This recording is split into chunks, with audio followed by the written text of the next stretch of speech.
It's finally happened. Bruce Pascoe has been confronted on television about claims, by me for one, that he is a fake. And the first time I can recall this happening, it was on SBS last week, which Pascoe probably thought was safe territory. He's refused to be interviewed by me. Now, the most amazing thing about this Pascoe hoax is not just that the evidence suggests there's indeed a white man pretending to be Aboriginal, selling hundreds of thousands of copies of his fake Aboriginal history, Dark Emu, even to schools. The most amazing thing is how desperately even intelligent people want to believe him, even when two Aboriginal groups have already called him a fraud. And even when I've presented Pascoe's changing stories and also genealogical evidence from the darkemusexposed.org website showing that every one of Pascoe's ancestors are actually listed as of English descent. Now, Melbourne University, despite all that, even made him a professor. The ABC has promoted Pascoe for years, especially to schools, and hardly one journalist has called him out. But that did change last week when SBS filmed a program on fake Aborigines and somehow got Pascoe to come. Now, many Aborigines in its audience said, well, big problem, fake Aborigines are even taking powerful jobs in land councils and other Aboriginal organisations. It's financial gain. I mean, people are growing rich on our misery.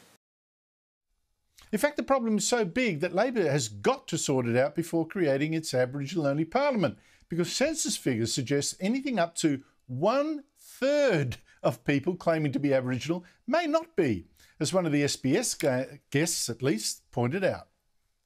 If we were to look at the census numbers, it's now projecting past 800,000. If there was to be, an actual review on that and an audit on that, I would suggest, and there has been some data to suggest that it's actually probably about 300,000 less. So we've got 300,000 people here who are counting themselves amongst us. I think this is something that Australians really do need to start asking ourselves, really start looking, and am I qualified to be able? Otherwise, it's just going to erase Aboriginal persons.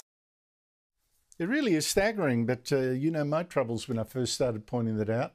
But there was Bruce Pascoe listening to all this and still claiming he was a member of no fewer than 3 Aboriginal tribes. And then came the questions. Look, they were too gentle for me. Pascoe should have been confronted with the evidence showing he's a fake and asked to name his ancestor, but his answers are still illuminating. I identify as Yuin and Boonwurrung and Tasmanian because we can trace family back to those regions. Now, Bruce, some Aboriginal people have rejected your claim to be Indigenous. What do you make of that? The thing those people have in common is they've never talked to me about it.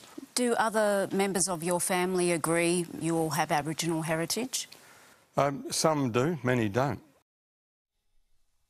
Even some of his own families don't go with the story. Well, what I found interesting is the evidence, very weak, that Pascoe now gives for claiming he really still is now Aboriginal. It was through his father's Tasmanian side of the family, he said, and his late father had left mysterious clues on the back of some photographs, clues that Pascoe didn't actually explain. I thought, geez, I'd better go and have a look at those photos again, and I realised you could pull them out. And on the back, my father had written their names. That's actually a big change in his story, because let me explain.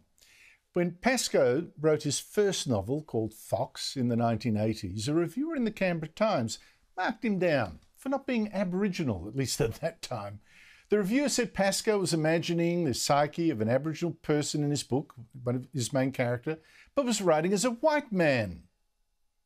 And Pascoe later said, well, it was from somewhere around then, when he was about 40, that he did then start to identify as Aboriginal. And a few years later, he placed an ad asking for help to actually prove it, because he had no proof. He wrote, I've been looking for my Koori family for a number of years without much success. My great-grandmother, Sarah Matthews, was born at Dudley, South Gippsland, Victoria. If anyone has any knowledge of this family, I would be very grateful. Well, that Sarah Dudley turned out to actually, she's actually his mother's grandmother's, not on his father's side at all. But birth records show she'd actually been born in Dudley, England, not Dudley, Victoria. And she was English, not Aboriginal.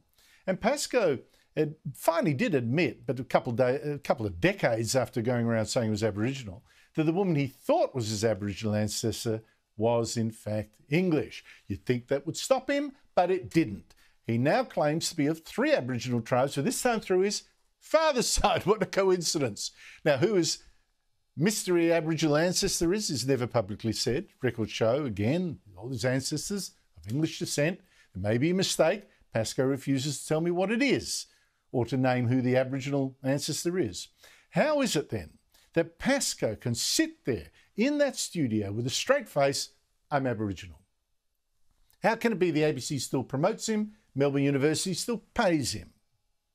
And you have to ask, if even Bruce Pascoe can get away with all this, how many tens and tens of thousands of other white Australians are doing the same?